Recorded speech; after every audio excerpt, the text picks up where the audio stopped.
Olá, muito boa tarde. Olha só onde a gente está. Programa Fundos Imobiliários no ar. Hoje não ao vivo. Você está assistindo esse programa no dia 14 de fevereiro de 2020, mas eu estou aqui gravando no dia 11 de fevereiro, um dia que acabou tendo uma coincidência especial que tem tudo a ver com o espaço que a gente está. Eu falo aqui do Spaces, que é uma das marcas da Regus, uma empresa de coworking, de escritórios compartilhados e que também tem tudo a ver com o mundo de fundos imobiliários. Você vai entender por quê e entender cada vez mais. É importante para a gente entender como funciona esse negócio, que é inquilino de vários fundos imobiliários, e para onde a gente tem que olhar, porque aqui eu tenho certeza que estão sendo incubadas as tendências das grandes empresas do futuro.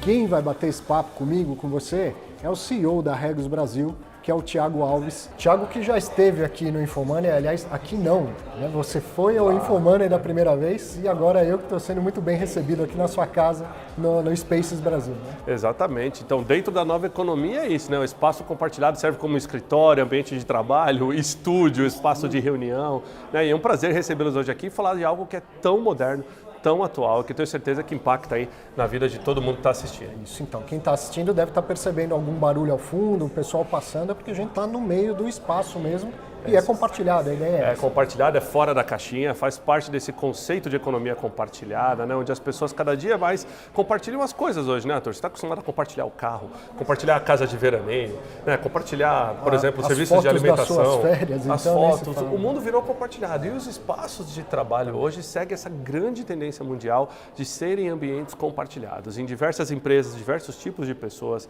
diversos tipos de usuário, que é muito bacana. Cada vez mais a gente vê nos ambientes de coworking espaços diversos também, inclusivos, né? Eu acho que o tema inclusão social nos últimos anos tracionou demais nos espaços compartilhados. A gente vê cada vez mais empresas buscando mobilidade para os seus funcionários, o que eu chamo de mobilidade corporativa, que é você poder, por exemplo, diminuir o tempo que o paulistano, que o carioca, ou seja lá quem for, vai até a sua empresa e consegue trabalhar nesses espaços que são mais próximos da residência ou que estão mais bem distribuídos e com isso você ganha hora produtiva. Então está um movimento muito bacana, acho que tem bastante coisa para a gente discutir hoje aqui. Com certeza, daqui a pouco eu vou explorar melhor o negócio coworking ou espaço compartilhado, falar bastante do relacionamento com o fundo imobiliário, mas não posso deixar de, antes de qualquer coisa, de parabenizar pela atitude, pela campanha. Hoje é dia 11, os espaços estão abertos ainda hoje, né? Estão abertos. Ontem, no dia 10 de fevereiro, para quem nos acompanha aí, né? Então foi 3 dias atrás para vocês. Todo mundo viu, do Brasil São inteiro, todo Paulo mundo viu a situação de São Paulo. Debaixo de água. Ninguém andava na cidade, ninguém, as duas marginais paradas, e a gente levantou com essa mesma situação. A primeira intenção foi ver como estavam nossa equipe, se elas chegaram em todas as unidades, conseguiram abrir as unidades para os clientes, etc. E segundo, a gente começou a pensar, pô, se a gente está com dificuldade de chegar, imagina os nossos clientes e imagina quem não é o nosso cliente. Então, toda a diretoria se reuniu e a gente decidiu logo cedo ontem em abrir todos os espaços da Regus e do Spaces, o coworking, a área compartilhada, para qualquer pessoa, sendo cliente ou não, que precisasse trabalhar e não tivesse como se deslocar. Então isso facilitou a vida de milhares de pessoas, Arthur. A gente estima em torno de 4 mil pessoas ontem. A gente não tem o balanço fechado ainda porque a gente não fez nenhum tipo de ativação comercial ou cadastro prévio. Foi basicamente a pessoa chegar com o CPF e RG e acessar, mais por uma questão de controle de acesso mesmo, né, que é a exigência municipal. E a gente liberou, mas a gente sabe que teve um uso de milhares pelo monitoramento de banda de internet, tudo que a Regus e os Spaces fazem. Isso a gente estima que contribuiu aí bastante, tentando recuperar um pouco do prejuízo que foi bilionário para a cidade de São Paulo ontem, mas dando a oportunidade de com que profissionais autônomos, profissionais de grandes empresas, a gente teve pessoas de grandes empresas que vieram trabalhar na Regus Space porque viram um post ou no LinkedIn, ou viram um post no Instagram, ou mesmo viralizou através de grupos de WhatsApp e encontraram, né, um dos espaços. À tarde, os outros coworkings de São Paulo aderiram à campanha, que foi bem bacana também. No final, a gente tinha quase que 100 unidades abertas em São Paulo, que estavam recebendo qualquer tipo de pessoa que tinha necessidade de trabalhar e não conseguia andar. A gente acabou estendendo para hoje, porque a previsão era de chuva ainda muito pesada essa noite, apesar que eu acho que o paulistano acabou entendendo um pouco mais a logística da chuva e hoje o uso foi um pouco menor, mas continua aberto sim até hoje. E é uma oportunidade aí de quem não conhece também, de estar vendo um pouquinho mais do que é um ambiente compartilhado. Né? Ganha todo mundo, assim, então, o espaço compartilhado e aberto numa situação de caos, de crise na cidade. Né? E eu me lembro de outras campanhas. Uma que eu lembro que foi muito legal foi uma de doação do terno. Isso, de roupa social. A gente fez uma doação para jovens irem na primeira entrevista de emprego.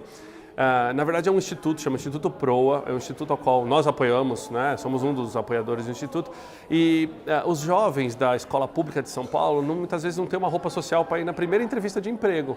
E a gente fez uma campanha super bacana em todas as réguas do Brasil para arrecadar roupa social para jovens irem na primeira. A gente encheu 2 caminhões de roupa, para você ter uma ideia do tamanho que foi, nem sei te precisar quantos quilos ou quantas roupas são, porque foram milhares.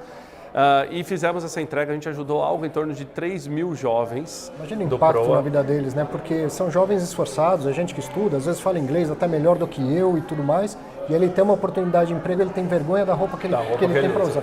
E ele vai lá com uma roupa bacana. E isso foi bacana porque, por exemplo, hoje, Arthur, eu tenho 32 mil clientes na minha base ativa de clientes, e todo mês entra clientes, saem clientes e por aí vai. A gente vem crescendo, mas é uma base média de 32 mil pessoas. E você fazer ações sociais que você consegue engajar 32 mil pessoas de 14 mil empresas diferentes é muito difícil. Sim. Mas foi legal a aderência que os clientes tiveram. Então, assim, você pensa que o pessoal doava roupa que ele não usa mais, ou roupa que estava mal cuidada? Ao contrário, a gente teve doação até de roupa nova, pessoas que foram em shopping, que compraram ternos, compraram vestuário, bolsa, sapato novo e trouxeram para doação, exatamente com o orgulho de poder estar ajudando um jovem. Foi bem bacana, fazem 2 anos dessa ação. O ano passado a gente não precisou fazer de novo, porque na verdade tinha ainda um estoque que a gente conseguiu manter. Agora em 2020 com certeza a gente vai retomar. É uma atitude que inspira, né? E isso vai literalmente viralizando. Vamos falar de negócio. Quando você esteve lá no programa, há 2 anos atrás, eu estava querendo entender o negócio coworking, porque as empresas estavam começando a tomar espaço de fundos imobiliários, né? E era um período de crise, mercado imobiliário com uma vacância enorme. Tá?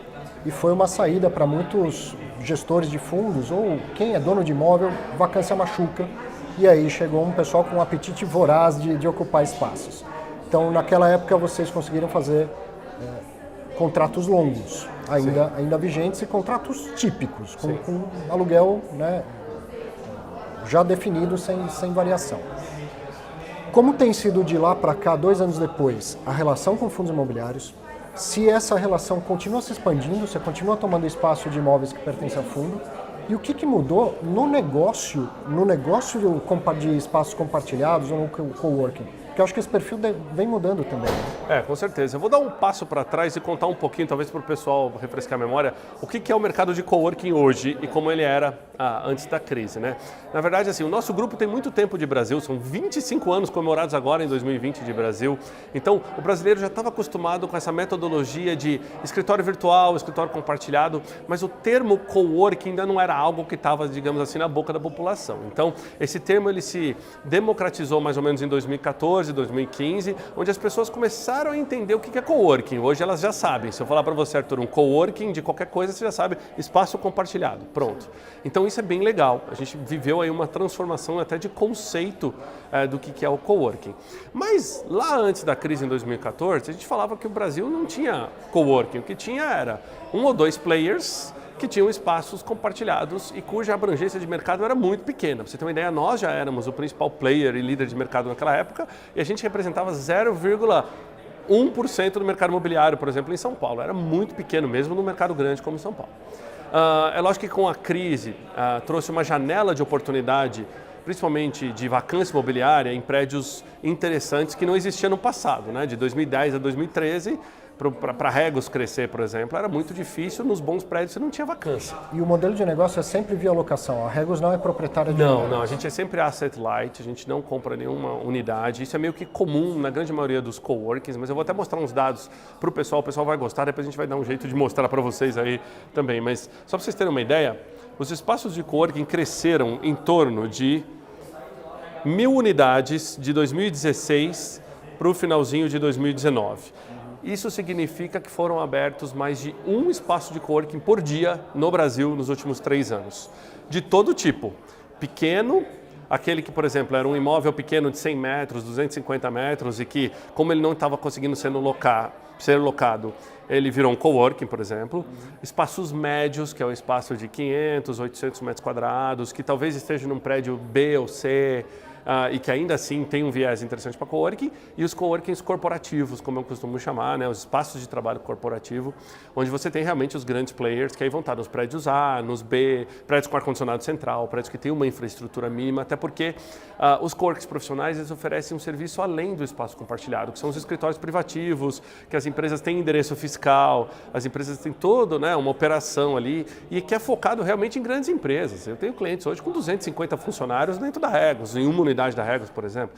Então, esse tipo de cliente, ele muitas vezes não está só buscando o compartilhado, ele não está só buscando o networking, ele está buscando uma estrutura funcional que realmente ele consiga operar através daquele espaço. Por isso que a gente acaba tendo um viés de prédios maiores, né, e de espaços maiores.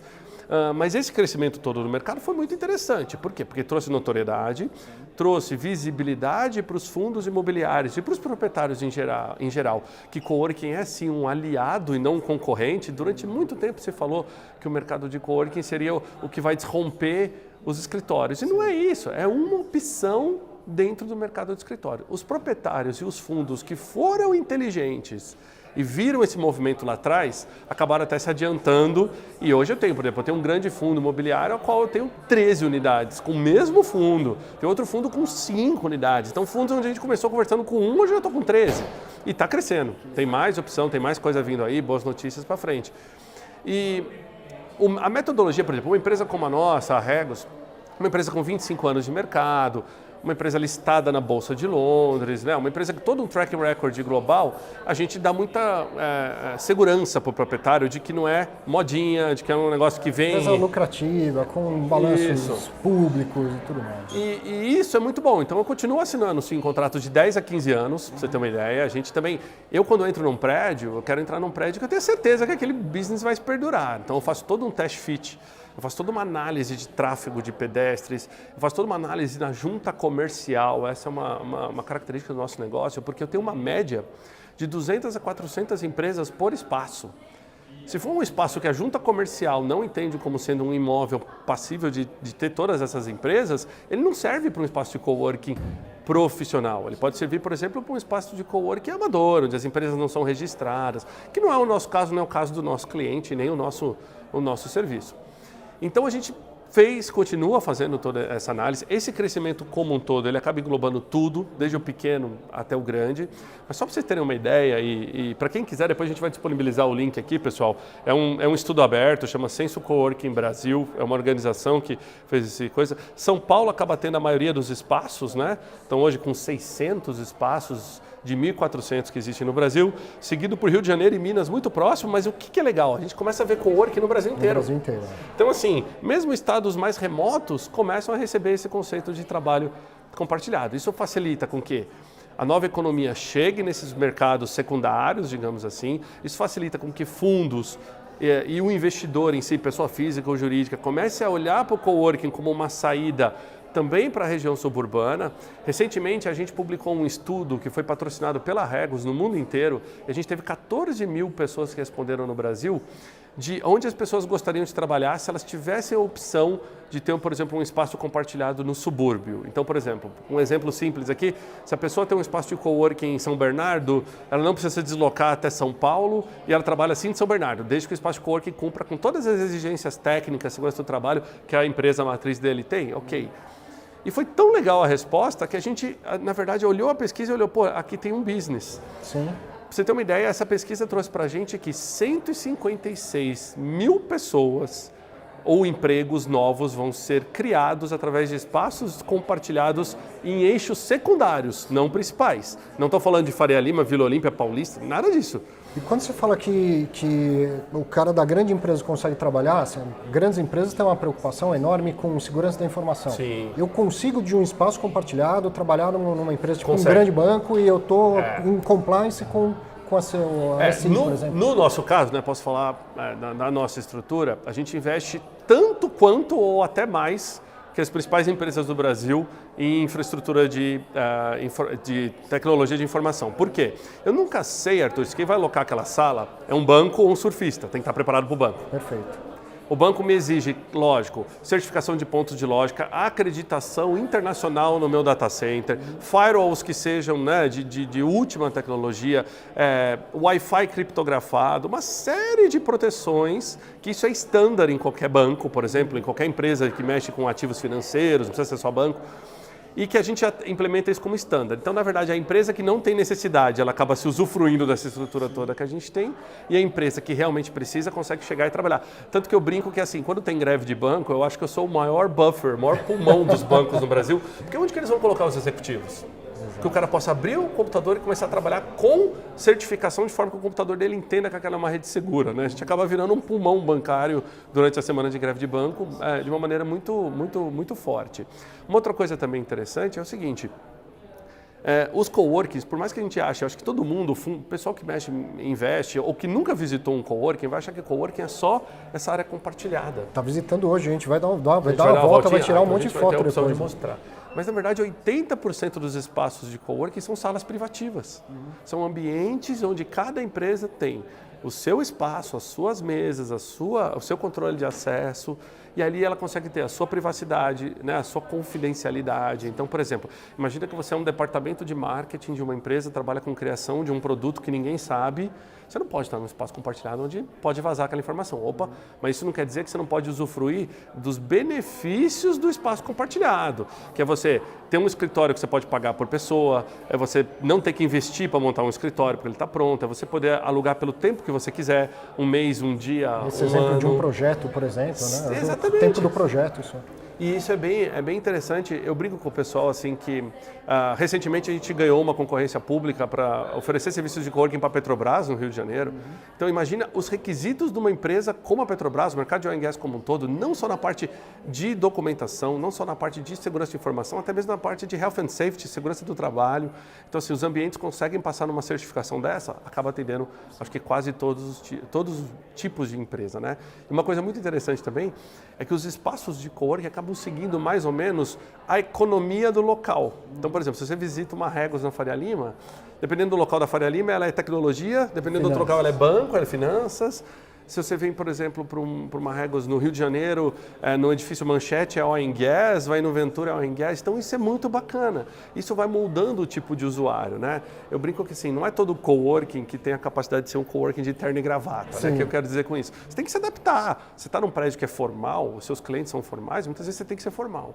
Você está num prédio que é mais informal, é uma pegada mais informal, você tem que ser informal, que é o caso, por exemplo, aqui do Spaces, essa marca que a gente está hoje, que é um ambiente super informal, tanto que a gente consegue ter essa gravação aqui no meio sem atrapalhar ninguém. Mas a verdade é que, assim, boa parte desse estudo, depois vocês vão ver um pouquinho mais no detalhe, traz até o tipo de usuário, né? A população que usa mora próximo do coworking ou mora em outra cidade, então 65% mora próximo. Então ainda tem 35% que está saindo de outra cidade para ir até um espaço de coworking. Olha a oportunidade que tem aqui. Nesse estudo que a gente fez, Arthur, a gente identificou que daqueles 150 mil empregos que vão ser criados em empresas operando, em empresas que vão estar em coworkings em cidades secundárias, isso vai movimentar ao longo de 10 anos algo em torno de 20 bilhões na economia brasileira. Como eu falei, a tendência está aqui dentro. A tendência é aqui. E hoje não é só uma tendência de, tudo bem, eu preciso dos benefícios, então vou ficar no coworking. A empresa que é esperta já está vendo isso. Mas o que está surgindo aqui? Isso aqui é um espaço embrionário, é inovação. Aqui estão surgindo as novas ideias. Quem já visitou um unicórnio sabe que todas essas empresas mais novas, as startups, nascem no espaço de coworking. Até o momento que ela cria tamanho para ir para um espaço próprio.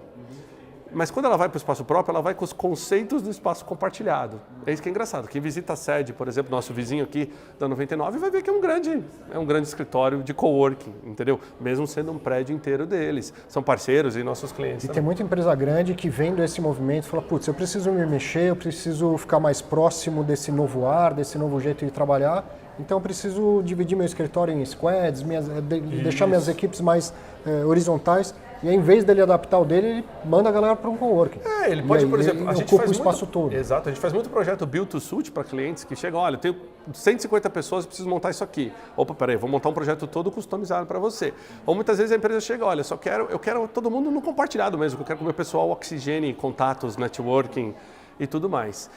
Você tem toda a razão. Hoje, inovação, acho que 90% das empresas estão falando em inovação, só que é muito difícil você voltar para dentro do seu antigo escritório e falar, senta na mesma mesa, faz o que você faz antes e inova. Não dá. Então, os espaços de coworking acabam trazendo esses novos ares, acabam trazendo essa oportunidade das pessoas pensarem fora da caixa. Os espaços são desenhados para trazerem experiências fora da caixa para o usuário. Por exemplo, essa unidade a qual estamos aqui, é uma unidade que é pet friendly, então você pode trazer seu animal qualquer dia. Eu fiquei sabendo que tem um cachorrinho na recepção que se chama... Arthur. Olha só que homenagem. Né? O Arthur é um cachorro 2 Spaces, a gente adotou ele é nosso mascote. Ele era um cachorro que foi resgatado da rua, ele já foi atropelado e tudo mais.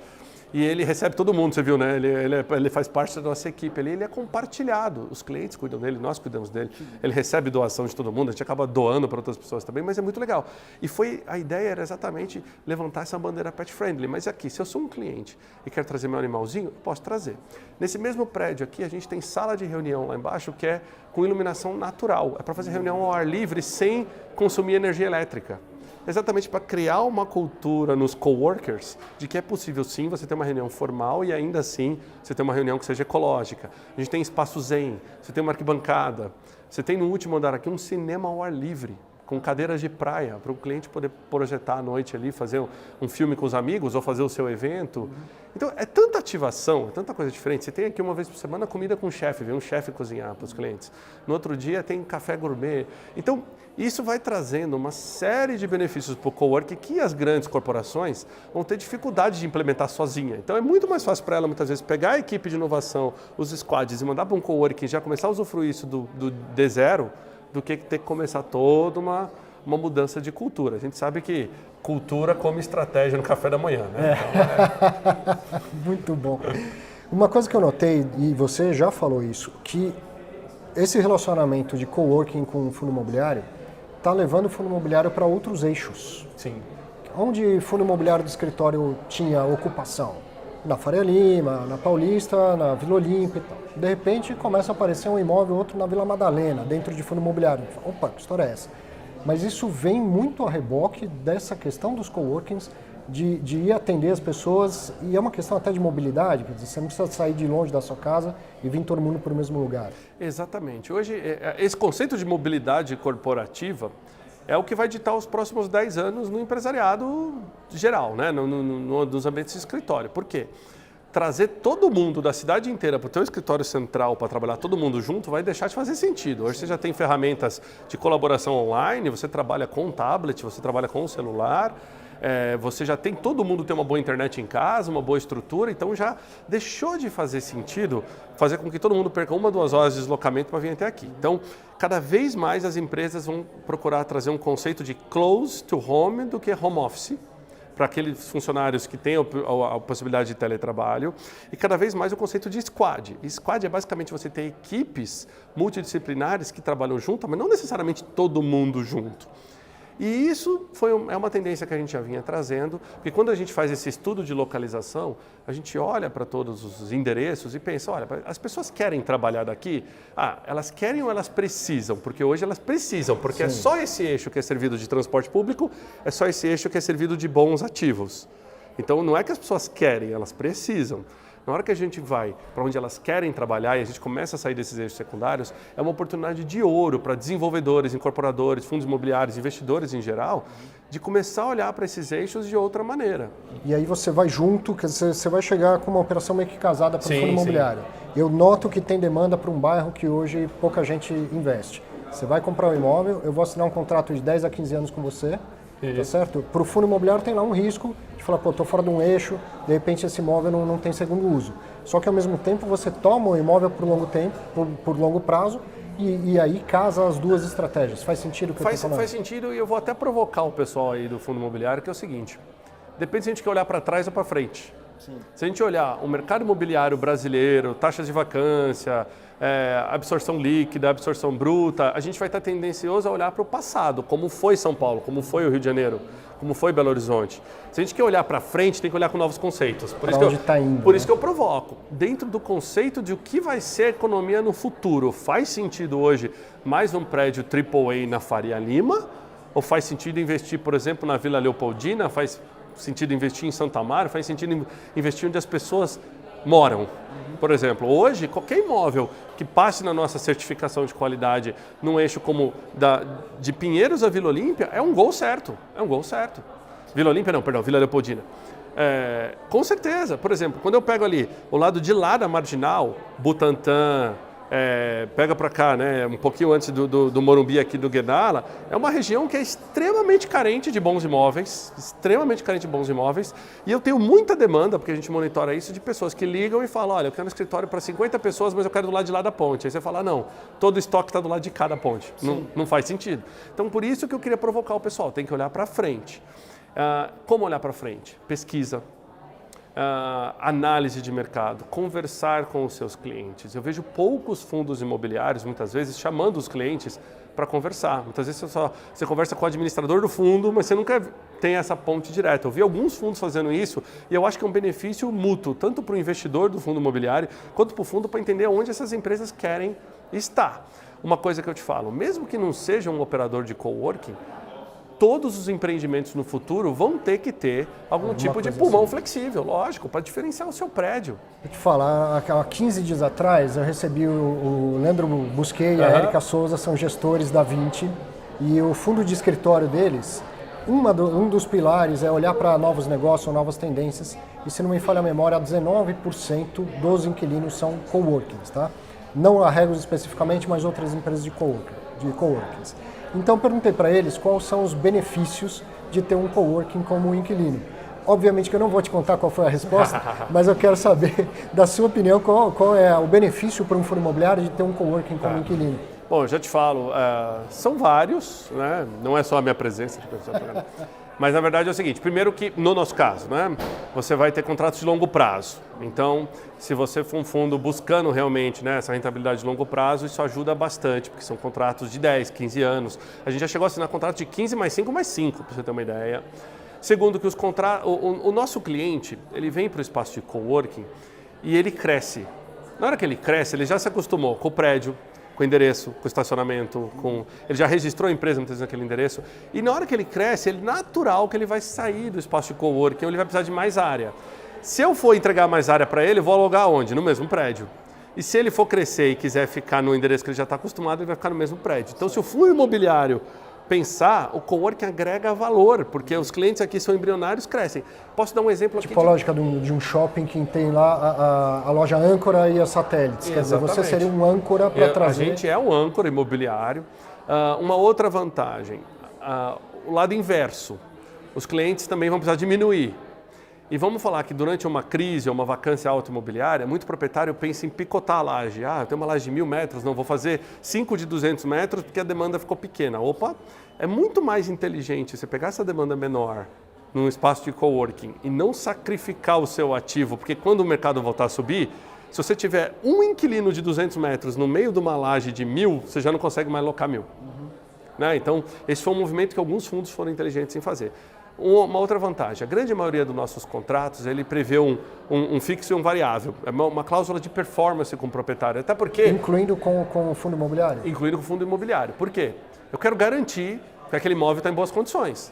Eu não vou me comprometer a um aluguel de 15 anos e aí o fundo imobiliário resolve não administrar aquele imóvel bem ou terceiriza para uma empresa que não está administrando bem. Eu quero compromisso dos proprietários, dos fundos imobiliários, de que é uma localização interessante, entendeu? Então, quando ele tem, nem que seja um pequeno componente variável, é interessante para ele. Então, se a empresa que estava no prédio reduziu e foi para uma Regus, ele ganha. Se eu enchi uma Regus, estou com ocupação alta, ele ganha. Uma outra vantagem, a gente não sobrevive só de aluguel de espaço. Tem uma série de serviços nos espaços de coworking que ele vai ganhar também. E ele não ganharia isso com o prédio. Tem um estudo bem recente de duas consultorias imobiliárias muito grandes, posso até citar o nome porque que é público, uma é a CBRE e a outra é a JLL, que apontam que em 2030, 1/3 dos imóveis vão ser flexíveis de alguma forma, seja eles operados por um grande player como nós, seja eles operados pelo próprio fundo ou pelo próprio prédio, querendo diferenciar seu prédio, seja ele operado por um grande ocupante do prédio. E você pode ser esse player que vai ajudar a dar flexibilidade. E é o que eu brinco, a nova economia está aí. É uma questão de como você vai querer entregar o seu produto para ela, mas você basicamente vai ter que entregar alguma coisa. Você me deu uma informação que eu quero explorar mais um pouquinho pelo seguinte: o fundo imobiliário ele não abre detalhes de um contrato de locação, é natural que ele faça isso. eu não sabia, e era uma pergunta que eu tinha para te fazer, porque eu imaginava que fora do Brasil fosse assim, que tem uma cláusula de participação em resultado. Sim. Então, com alguns fundos imobiliários que você é inquilino, essa cláusula existe.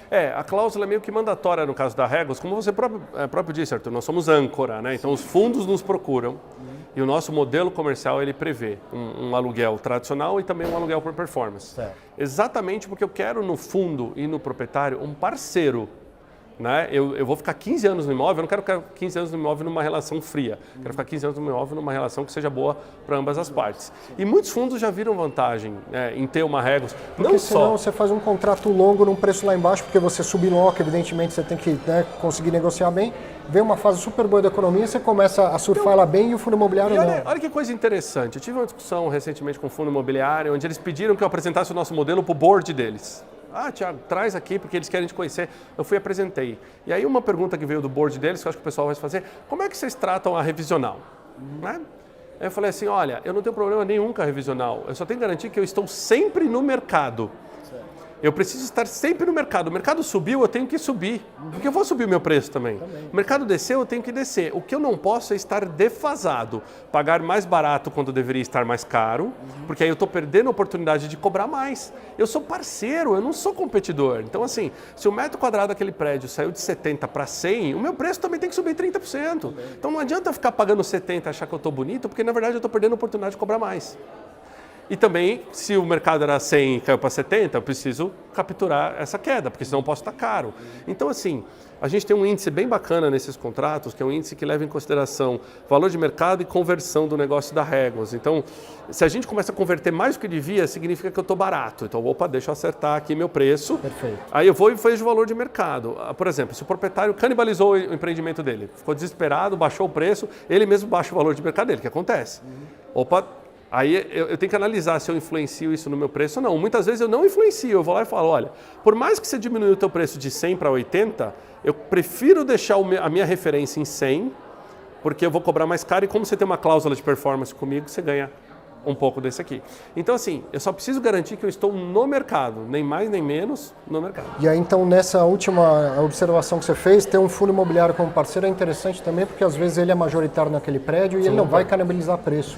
Não vai jogar preço e ele vai ver valor agregado em ter um relacionamento desse. Eu tenho vários fundos que nos indicam clientes. Olha, cliente X queria 100 metros nesse prédio, mas nesse prédio eu comercializo a partir só de 500. Opa, veio o lead para a gente e ele sabe que ele está ganhando indiretamente com ele. E para ele é interessante que a Regus progrida, né? Que a Regus cresça ali. E eu acabo pegando mais áreas. Eu fiz uma expansão agora em Brasília, coisa de doido, cara. A gente saiu de um centro de 1.000 metros para 3.000 metros em 6 meses. Porque começou a gerar demanda. Eu mesmo proprietário, eu falei, você tem mais espaço? Tenho, me dá. Ah, não, vou precisar de mais, me dá. Então, para ele, da noite para o dia, eu virei o maior inquilino dele. Bom, infelizmente a gente está chegando ao fim, mas o que vai ficar de muito bacana de toda essa conversa é que quem está assistindo percebeu que ao investir em um fundo imobiliário que tem a Regus como inquilino, além de ter aquele aluguel fixo, ele está participando do negócio Regus e quanto mais isso aqui prospera e mais dá resultado, uma parte também vai chegar no bolso dele via rendimento do fundo imobiliário. Exato. E eu queria convidar todos que estão assistindo, visite um espaço de trabalho compartilhado, visite um coworking, é legal para vocês ver esse conceito de nova economia e até para ajudar a formar a opinião na hora de decidir qual fundo comprar, como comprar e saber o tipo de inquilino que está lá dentro. Cara, obrigado por mais essa, você é um excelente anfitrião. Eu espero que a gente bata esse papo mais vezes, seja lá, seja cá, porque é sempre muito bom, aprendi muito aqui. Será um prazer. Obrigado. Para você, tenho certeza que gostou tanto quanto eu. Um grande abraço, aproveite bem o seu final de semana. Sexta que vem a gente se fala.